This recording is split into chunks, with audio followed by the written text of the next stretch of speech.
Yo, what's going on, man? This is your boy, Super Mario, man. You are in the yo with your boy, man. And today we're going to be talking about a new low-end enhancement tool that I'll be utilizing going into the new year, man. And it's coming from Slate Digital's all-access bundle, and it is called Infinity Bass. Now, this particular bass tool is something that I thought I need to go ahead and just start utilizing this a little bit more.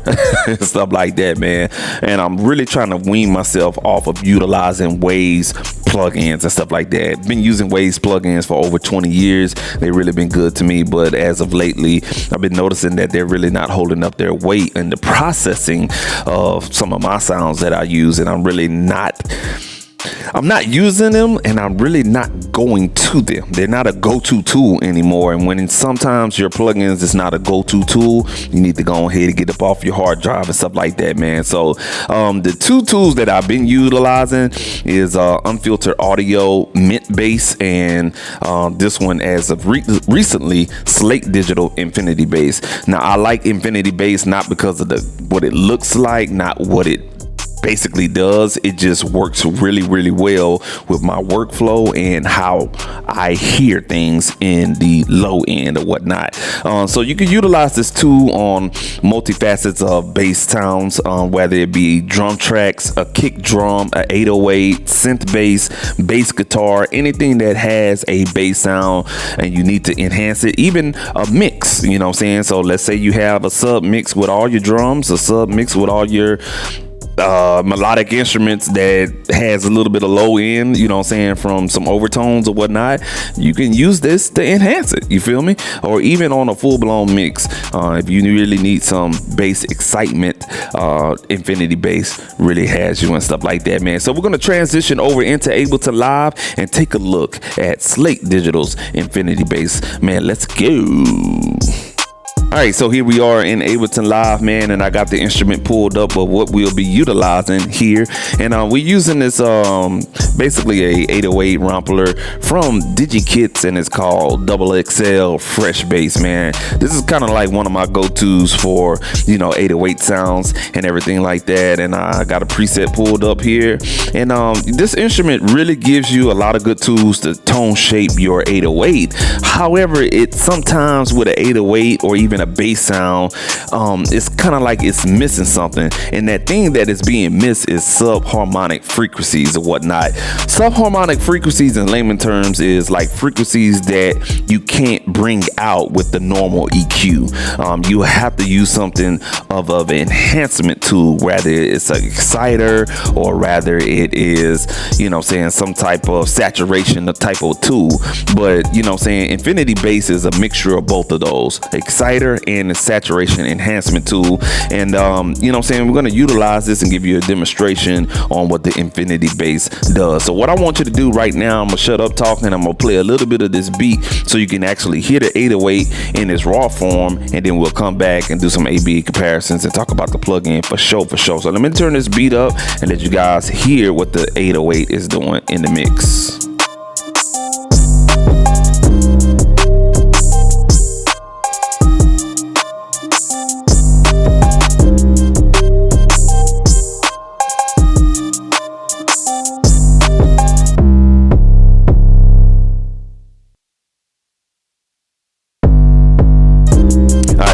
There it is right there, man.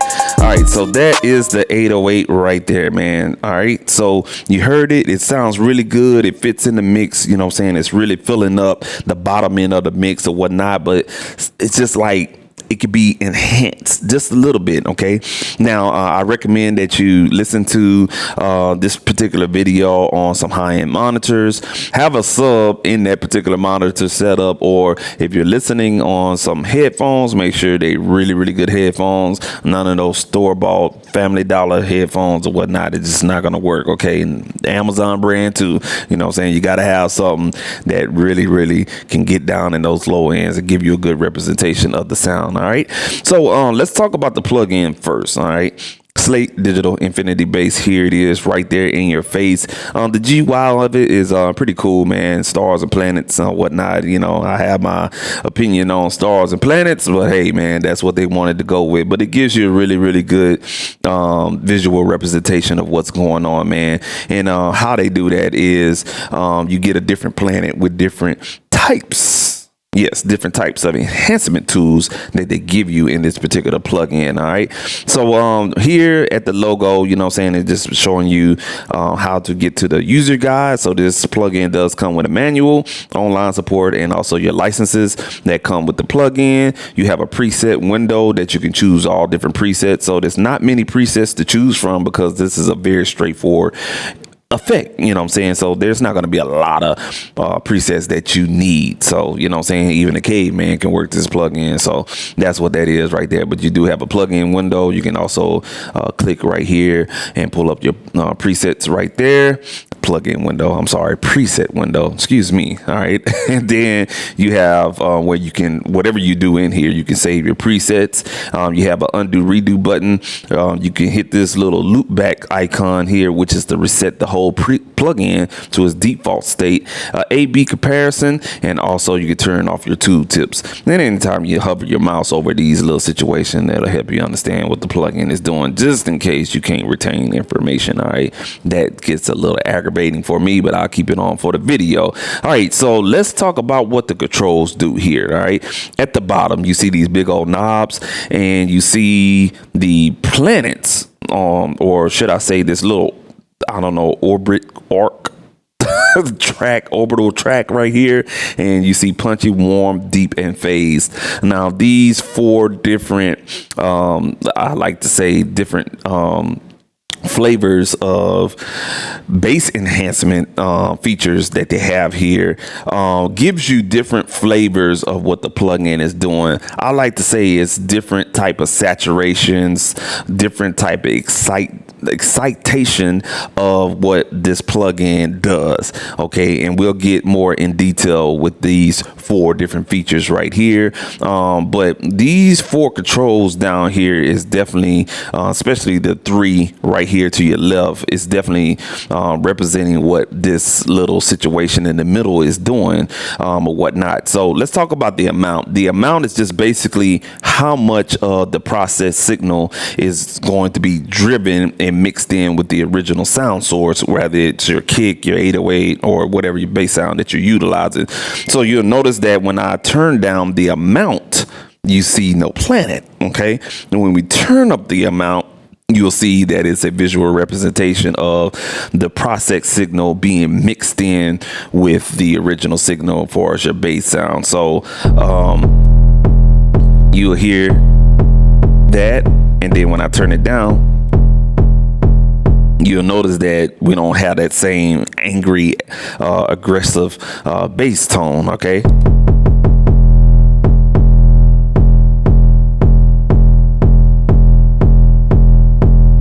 You see that? All right, cool. So let's go ahead and move on to frequency. Now, frequency is going to be associated with this half white ring that's around the sphere of the planet, so to speak.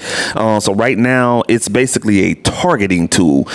So wherever this frequency lands at, it's going to target that particular frequency and the width of what is being affected. So let's say, for instance, we want our target to be at 97 hertz. That's basically, you know what I'm saying, the range or the target frequency in that particular frequency range that it's processing, and it's going to bring out those subharmonic frequencies. All right. And most 808s, I'm talking specifically 808s, most 808s kind of live around that 65 hertz all the way down to 35 hertz and stuff like that. But, you know what I'm saying, you may have a synth bass or a regular bass guitar or even a kick that needs some type of enhancement as far as bringing out those subharmonic frequencies above 65 hertz. So this frequency range goes all the way up to 140 hertz, all the way down to 35 hertz. All right. So that is basically your target ranges, 35 hertz to 140 hertz. And that's typically where a lot of sub bass frequencies live at anyway. You know what I'm saying? So, that's always good to know, when you're dealing with this frequency knob right here, man. So that's what that means right there in correlation with what the graphic is doing here in the middle. Now, the character is kind of, I like to say, I don't know. It doesn't say it's an EQ. It doesn't say it's a boost. It doesn't say it brings out certain frequencies, but it gives you a different character or different flavor to your affected bass enhancement. Okay, so the best way I can explain it is giving you character. If you want more of a bright character to the bass sound, you turn it to the right. You know what I'm saying? If you want more of a darker bass tone or sound, you turn it to the left. I'm not going to say it's an EQ, and I'm not going to say it's whatever else and stuff like that. But what my ears have told me by utilizing the character is when you move it to the left, it's going to give you more of a darker tone. And when you move it to the right, it's going to give you more of a bright tone. But, the manual kind of explain it. But to me, it's just, it makes things brighter to the right and makes things darker to the left. You know what I'm saying? That's simple. All right. When you can hold down Alt and left click on either of these controls or any controls on this plugin to reset it back to its default setting. And last but not least, you have an output gain, and that's basically to, control your gain staging. So if you feel like the plugin, because you utilize 3 of these knobs right here, and you feel like the gain has boosted a little bit more than what's needed, you can definitely turn it down with the output gain. Or if you feel like you need to turn it up a little bit so you can hear what's going on and it's fitting with the mix, you can definitely turn it up right there as well. You have an output meter right here at the bottom, and you have a bypass button right here at the bottom right of the plugin. Now let's talk about something that's really, really important with this plugin. This listen button, when you engage this, what it allows you to do is listen to the target frequency range that you're affecting. That way you're precise on that particular target range. Sometimes when you're mixing or you kind of playing around with these type of low end enhancement tools, the sub frequencies can get lost in the mix, and your ear can be deceived that you're working on this particular frequency, but really you're hearing another frequency or whatnot. That happens to me a lot, especially working in headphones. So utilizing the listen button is super, super, super critical in utilizing this plugin. Not just choosing, for these one out of the 4 sub frequency features that they have in here, but you also have to understand that you have to hit this listen button to make sure that you're zeroed in on the right target frequency so you can bring out the right subharmonic frequencies on your particular bass sound. Now we're going to go up here to the different flavors of sub bass enhancements that they have in this plugin. The first one is called Punchy, and it's a bass exciter, you know what I'm saying? And then we have Warm, which is a dual bass subharmonic synthesizer, and then we have monophonic subharmonic synthesizer. Jeez. And we have a bass focus all pass filter.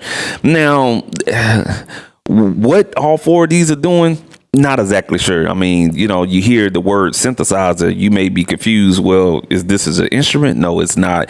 Basically, what these Warm and Deep are doing is basically generating subharmonic tones to really bring out some of those subharmonic frequencies and give it that low end that's really missing out of some of the bass tones that you may be affecting, or you're trying to enhance. Punchy is basically a general bass exciter. What its job is to do is just basically excite or enhance some of those subharmonic frequencies. And phase is basically going to be this filter that you will have on a bass sound with a high resonance maybe, and it'll really bring out. But you can't utilize, let's say for instance, there's no right or wrong way to use any of these 4 features. If you want to use the phase on an 808 because it sounds cool and it's doing something to the mix creatively, go ahead and use it. You know what I'm saying? There's no right or wrong way of utilizing infinity bass. What you're trying to do is bring out the bass and make it fit in the mix creatively, in my opinion. Or by way of mixing, you're trying to bring out the bass, but it has to fit in that low end. You know what I'm saying? Because what the low end does in the mix, it is your foundation for the mix and the creativity of the arrangement and stuff like that. So always remember that the low end is always going to be your foundation for creativity and your arrangement and the mixing process as well, man. And that's basically it, man. You know what I'm saying? If you have a question, you can always, you know what I'm saying, turn on your tooltips, hover you over here, and it basically kind of redirect you and kind of give you a reminder of what these features and all of these plugins are doing, or you could just read the manual. All right, so let's listen to what this plugin is doing. Now, we did have it off when we played the beat for you. Now we're gonna go ahead and turn it on. I'm gonna go ahead and mix the plugin into the beat. You know what I'm saying? Whatnot. So right now we're going to go ahead and try to find that target frequency. Now, I'm not going to use the listen button because I want you guys to understand how this plugin works and what you can do with it. OK, so let's go ahead and hit play and start mixing in the Punchy. And then I'll go through right there where I'll stop that on the amount and I'll choose the different ones so you can hear what the plugin is doing. Let's go. All right, that's with no processing. See how you hear that planet, or you see the planet.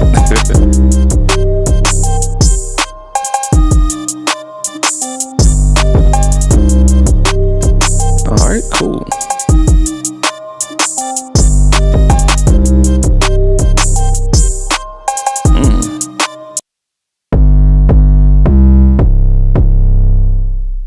Starting to hear something right there around that 60 hertz range.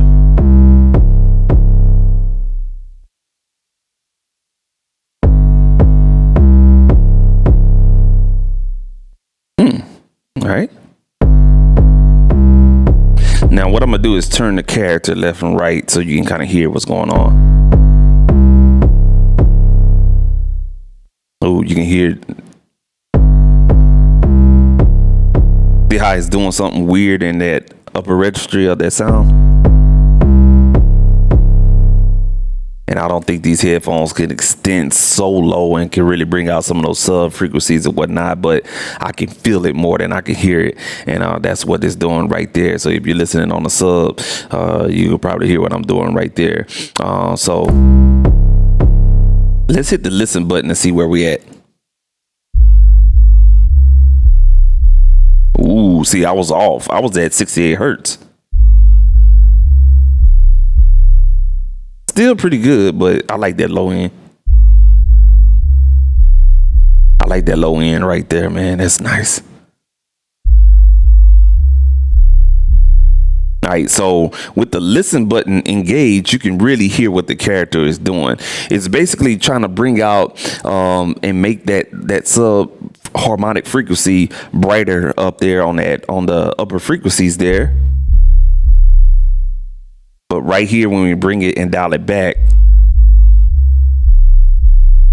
ooh, it kind of brought out some of that stuff right there on the low end. That's pretty cool. So I'll keep it right there and bring it back in. All right, and then we'll bypass what we just did.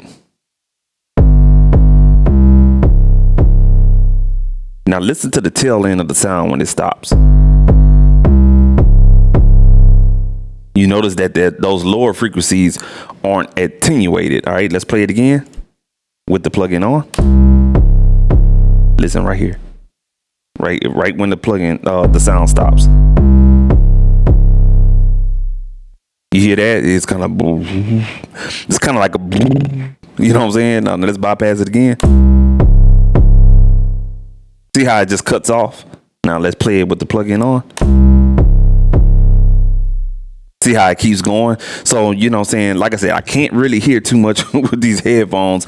I would definitely have to be in my studio with the speakers and everything like that. But, you know what I'm saying? Hey, you can play it back on your YouTube, on your desktop computer, and hear that as well if you're listening to any AirPods or any type of headphones. All right, cool. Now, let's go and play with the different subharmonic flavors that we got here. All right, so that was Punchy, right? Let's put it on warm and see how that sounds. Now you can see the color scheme changes a little bit. Now we got a different type of planet like the sun. So let's see how this sounds. Oh, so you can see how it's generating a different thing. Now let's play that in the mix. All right, we're gonna go back to Punchy. Now I'm gonna go back to warm.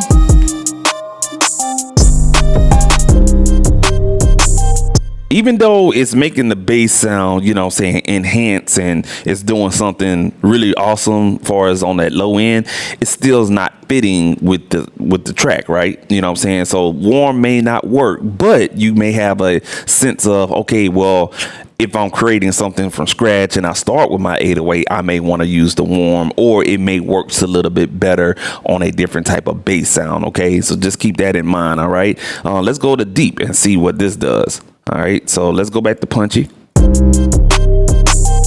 I'm gonna go to deep. That almost fits. Let's go back to Punchy.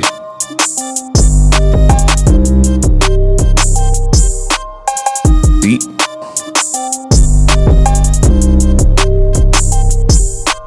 It feels like it works. It's just really kind of doing a little bit too much. Let's listen to deep in solo and see how this sounds. Let's go to Punchy. Let's go to deep. So that extra rumble that you're hearing, that is the generated sub frequencies or the generated subtones that are being done underneath the hood of the plugin. The same thing is doing with the warm. So anytime you see something that says a subharmonic synthesizer, what it's doing is generating subharmonic tones to kind of be blended in with the original sub bass, so it can give you that created enhancement to the particular sound. So you can hear the different tones being generated with those synthesizers. So let's do warm and deep.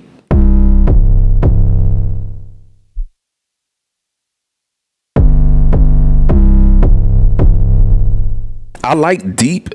I think deep will be good if you have a bass sound that does not have any sub bass in it at all. And I think warm is kind of like it'll warm up everything in that frequency range above 65 hertz and above and stuff like that. It really bring those out. Let's kind of like move the frequency around on warm just to see what happens. Oh wow, look at that. That's crazy. Oh, check this out. That is wild, man. You could do some things. Now, it just depends on your bass sound, all right? Ooh, check this out.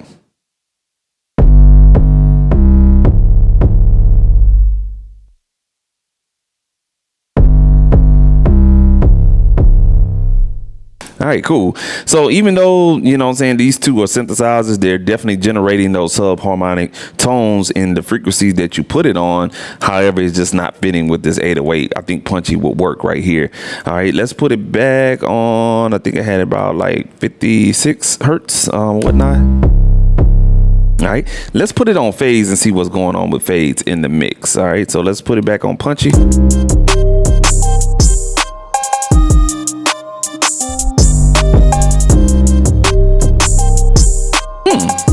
Put it back on Punchy. And phased.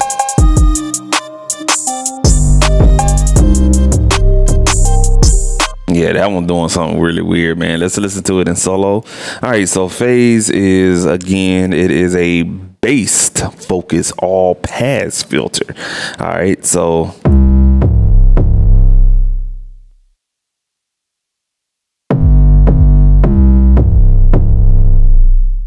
So it's definitely pushing. So I feel like this would be the phase feature would be more used on electronic music type of bass sounds, such as like a trance bass, or you know what I'm saying, them basses that kind of have that 4/4 feeling to it. You know what I'm saying? It'll really give it that. It seems like it got a pumping feeling to it. Not pump it, a pumping feeling to it or whatnot. It just sounds weird on 808. And it sounds like it's delayed too, for whatever reason. I wouldn't use this on 808. I think the only ones I would really use on 808s is the deep, just depending on the 808, because you got some 808s that have a cut, like a low cut on it, and you really need to bring out some of that just to fill up that low end weight of the track. So I think deep will work really, really well. And Punchy is my all-time favorite, or not all-time favorite. I believe Punchy is my favorite for this particular plugin as well, man. And that is basically it for this plugin. Ain't really too much else we have to go over with this particular plugin. Yeah, so it definitely brings out the low end on all of your bass sounds, definitely for sure. Now, the only thing I want to do is put this plug-in on the drum track, because we have some kicks on there, and we just kind of want to play around with it and see what it does to the low end on some drum tracks. So let's go ahead and try that out and everything like that. So let's turn the music up. We're going to copy and paste this particular effect on the drum tracks and see what happens.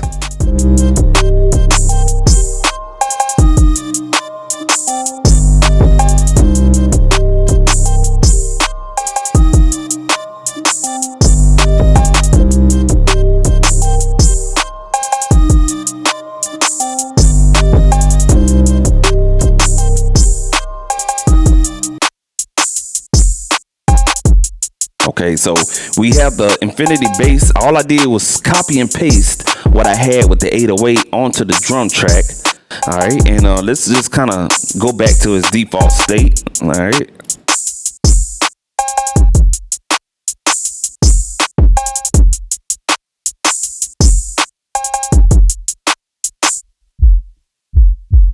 So that's the kick.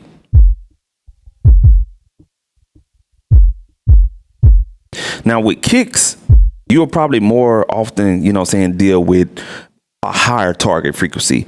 808s or any type of bass sound, you're probably going to deal with more of a lower target frequency. But I know for sure with kicks or anything percussive and rhythmic type of bass sound, like, kicks, for example, definitely going to have a high target frequency range. And that's how I kind of work. You may do something else differently because your ears hear differently. But for me, I just know, you can really bring out some really good things if you work on that high target frequency range. See how we bringing out that kick? See, if you work on your kick in that lower frequency range, what it's going to do is going to fight with that 808 or any other bass sound that you have. So you have to learn how to separate the two. So your kicks it's the beater of the kick. You see what I'm saying? It's the beater of the kick. You know what I'm saying? So we got to focus on more of that higher frequency range. About right there. I like that.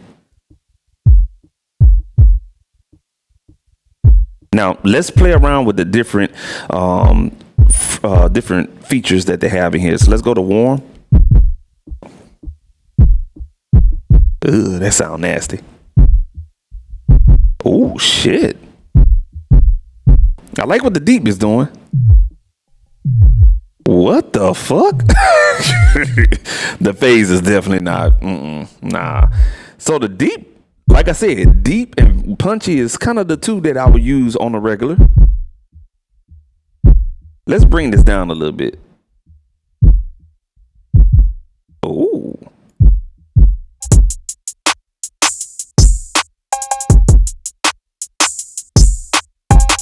Ooh, that sounds nice right there. Now let's go in between deep and punchy. More organic. So deep would be, I would use the deep with on a kick if the kick is really, really don't have any low end. It's just kind of like it's kind of like a acoustic drum, bass drum. You know how you have a drum kit and you got the boom, cha cha boom, boom, cha cha boom. You see what I'm saying? Like an acoustic bass drum with kind of like how I'm doing with my lips. Boom, cha cha boom, cha boom, cha cha boom. You know what I'm saying? You have the top end, boom, boom, but you need to generate that low end. And the deep would definitely generate that low end to give it that sense of a big kick. And you see how we have it mixed in there? Now go to Punchy. It's kind of like you want to enhance the kick drum low end just a little bit. It's got the low end there. It's got the weight, but you need to add a couple of pounds to that weight. You know what I'm saying? That's where Punchy will really shine in this. So we bypass.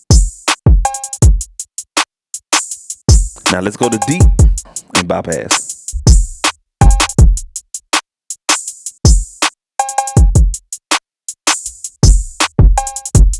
That's a little bit too much. It just depends on the track. We have an empty track, ain't a lot going on. We really don't need the deep, man. I think that's doing a little bit too much. I think the punch just really fills in what needs to be filled in.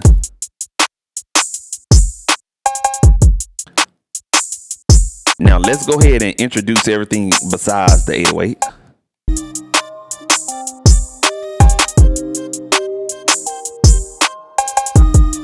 And go back to deep. It could work. It could work. Let's bring down the amount a little bit.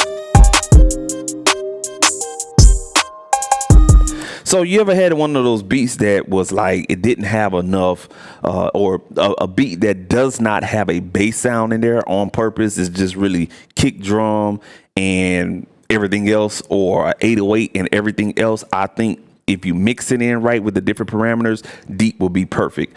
It just got to fit. You know what I'm saying? If you got an 808 in there,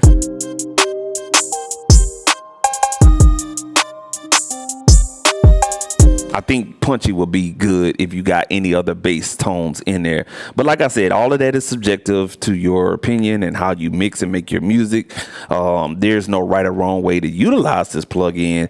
However, for me, I think I would use Punchy and deep 80% of the time. Matter of fact, 90% of the time, because I think warm and phase are more for those EDM, electronic, trance, house type of basses and stuff like that. I think for hip hop, Punchy and deep would definitely go or whatnot. So let's bring that 808 in and see if this really rocks with the Punchy effect that we have on that kick, and see how everything sounds.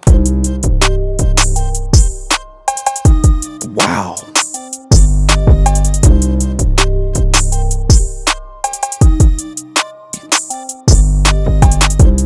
Now let me mute the infinity bass on the drum. I'll turn that down a little bit.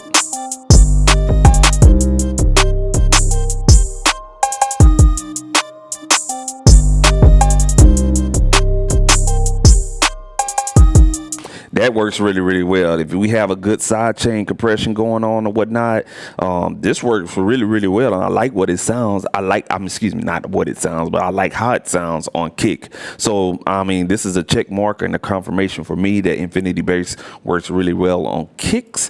And of course, it works really well on 808s as well, man. So yeah, man, make sure you go ahead and check out Slate Digital's Infinity Bass in their all access bundle, or you can pretty much buy the plugin by itself on their website or other software digital stores like Sweetwater, you know what I'm saying, all your online retailers and stuff like that, or even Plugin Boutique and stuff like that. I don't think they carry Slate Digital products just yet, you know what I'm saying, but you could definitely purchase it by itself on the Slate Digital website or whatnot, or you could just get the all access bundle and get everything from Slate Digital, man. Hey, man, this has been your boy Super Mario, man. You have been in the yo, man. If you find this video very useful to your creative process, man, go ahead and hit a like on this video and also subscribe to this channel. You have been in the yo with your boy Super Mario, man. We're gonna go ahead and get up out of here, man.